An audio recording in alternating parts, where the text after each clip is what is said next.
All right, what's going on, guys? So a popular topic, popular question that I've been getting a lot recently, via direct message or emails, is the simple question of like, how do you recover, or how do you, how do you respond from a bad outing, right?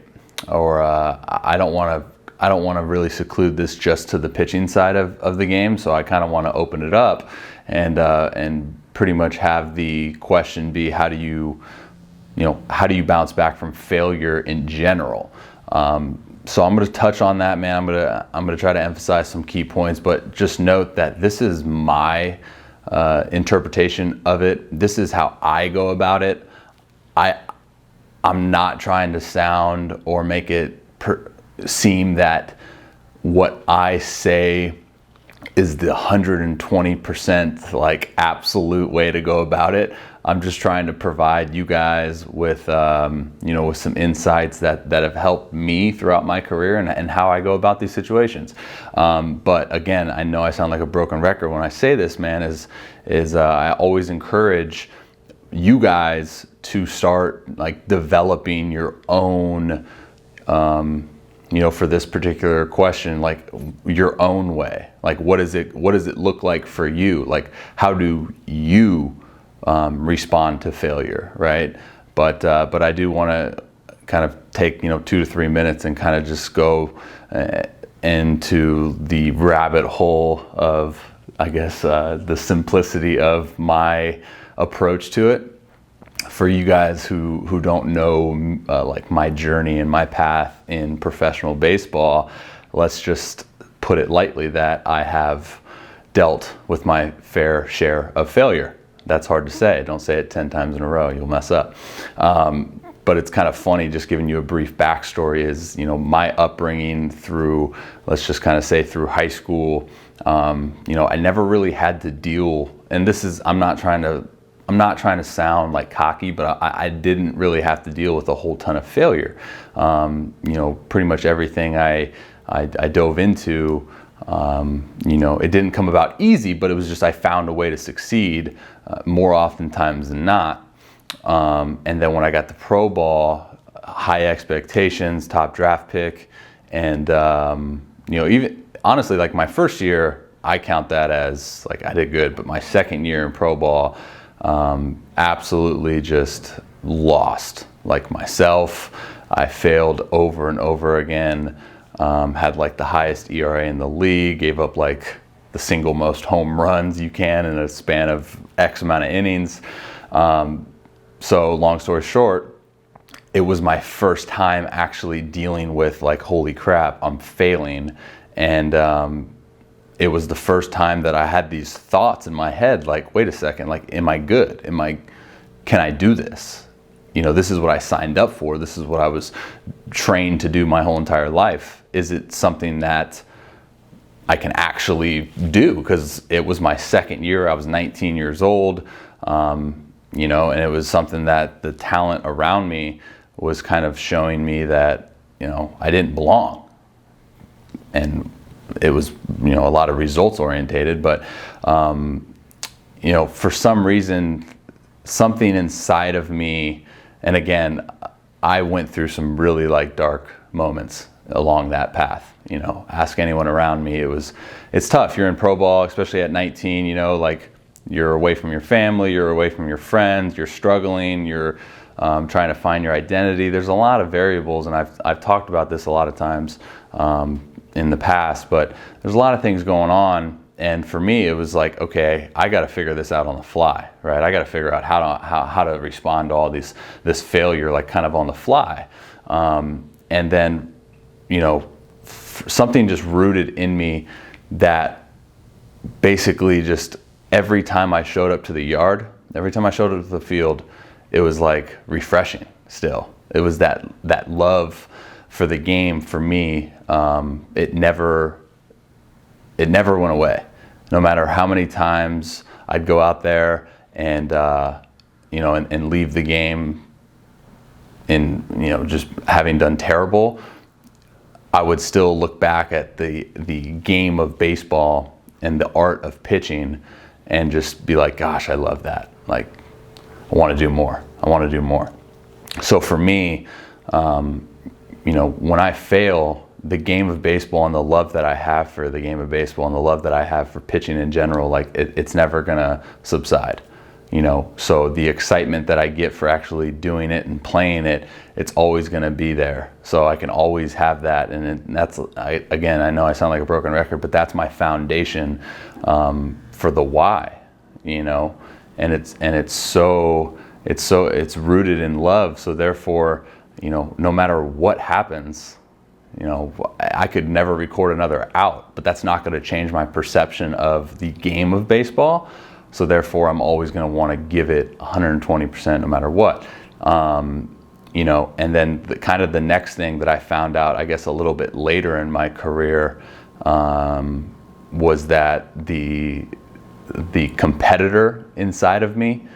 So the competitor inside of me, when I would go out and fail, have a bad outing, or again, just fail in general, my perception of failure, not what like the box score or anything says, but the competitor inside of me, I'm like sick in the head, because it was like sometimes I'd like it, and that would, and I've never struggled with motivation or anything, but that would drive me like wanting more and more of it.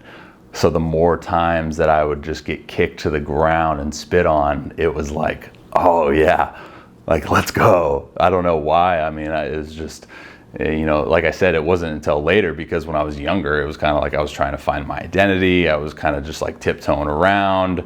And then when I got older, you get more comfortable, and you get more familiar with the routines and all, and you just get familiar with it, and you get comfortable. And then that's when I kind of found that, like, I just enjoy those little tiny battles that the game and pitching presents. Even if say I'm starting that game, 3-hole hitter, probably the best hitter in the lineup, gets a hit off me. He's batting like the 347, leading the league, and I take it upon myself. I'm like, okay, that's my guy. Like, that's when the game really just slows down. You get that tunnel vision, and it's like, okay, a little bit extra right now. And say he gets like a hit off me his first at bat, second at bat gets another hit off me, and it's like that third at bat, dude, I'm like psyched, I'm hyped out of my mind, and it's just, I can't explain it. That's just something that's inside of me. And it's something, like I said in the beginning, it's like something that you got to find within you. But those are kind of the two things that I've always relied on. Again, for me, the foundation being that I just love it, and I don't know if you can necessarily teach that. And I'm still trying to kind of come up with ways to, communicate that with other guys. It was amazing, man. When I was in New York, the first time I collaborated a little bit with Jason Ferber. You can check him out on Instagram, Coach Ferber, I think it is, if I'm not mistaken. I'll have to go double check. But him and I, we had just an amazing conversation that was thankfully recorded on the podcast, so you guys can listen to it.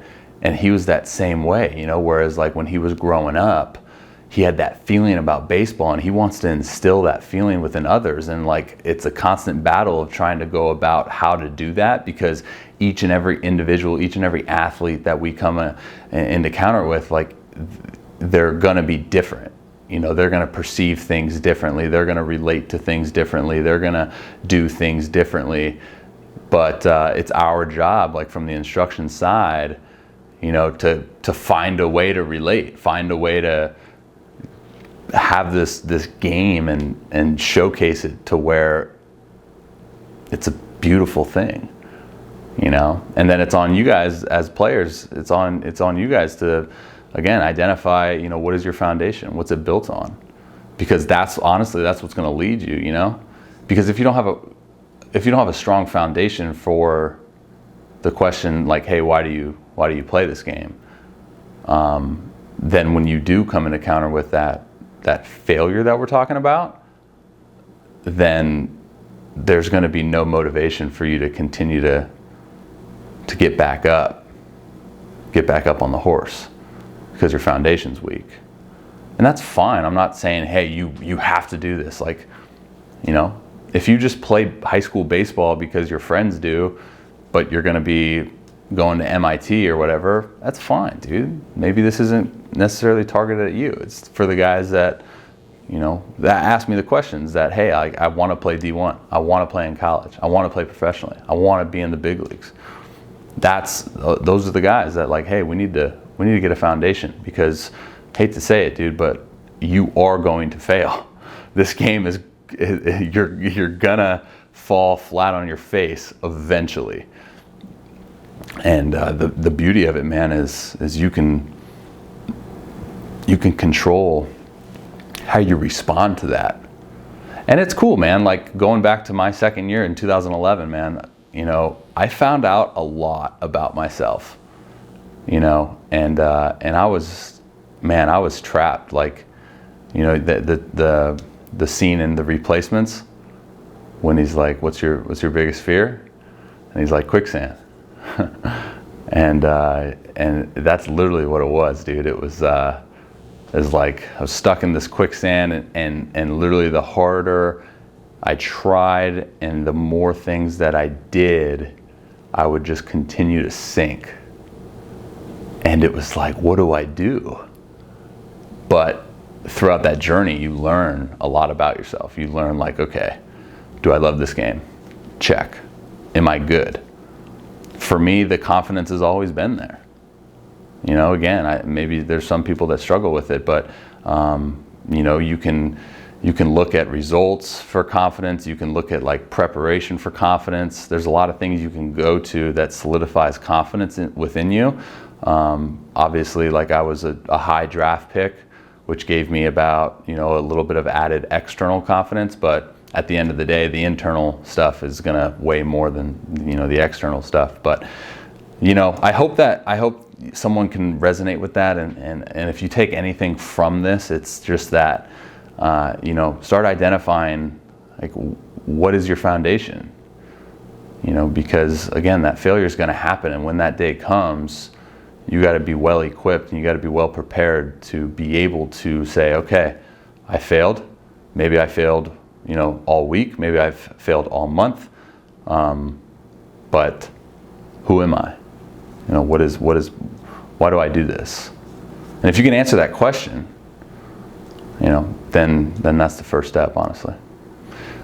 I hope that helps. I hope that resonates with someone. I hope someone can take something from that and apply it to their journey, because, again, that's literally for the foundation of why I do all of the things that I do on social media and my website and all that stuff. If you guys want to take a deeper dive in that and you know, utilize me to better yourself and better equip yourself for stuff like this, you know, I provide a lot of stuff that's for the general public, but if you guys want one-on-one service, like, I do have a consultation option, which has been very good. I've had some really good feedback from that, where it's one-on-one. You know, it's it's email, phone call, FaceTime call. I have 3 options, and again, it's just one-on-one conversation. Like, what are you struggling with? What do you want to better equip yourself with? There's stuff like that. You know, be sure to check that out. It's a link in my bio. You'll get directed to a page, and you'll scroll down to where it says, you know, how can I help? And that's the page that you'll get directed to my website to find more about that if you want that one-on-one service, which I provide. All right, guys, much love. Thank you, guys. For those of you guys who listened to it until this point, y'all the real MVP. Much love. We'll talk to you.